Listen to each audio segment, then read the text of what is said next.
চরমোনাই মাদ্রাসা ঈমান, আমল এবং ইলমের সমন্বয়ে একটি অন্যতম প্রতিষ্ঠান।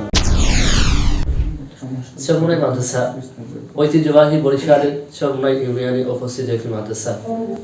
চরমোনাইয়ের জমিনে গোমন্ত সৈয়দ ফজলুল করিম রহমতুল্লাহ আলাইহি 1924 সালে চরমোনাই মাদ্রাসা প্রতিষ্ঠা করেছেন।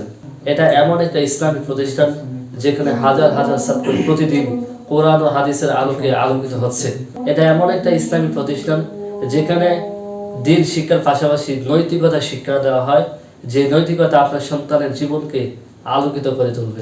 চরমোনাই মাদ্রাসায় আলিয়া শাখায় প্রায় 1500 এবং কওমি শাখায় প্রায় 4000 ছাত্র পড়াশোনা করে আসছে। ইলম এবং আমলের সমন্বয়ে তারা নিজেদের জীবনকে কোরআন ও হাদিসের আলোকে আলোকিত করে তুলছে।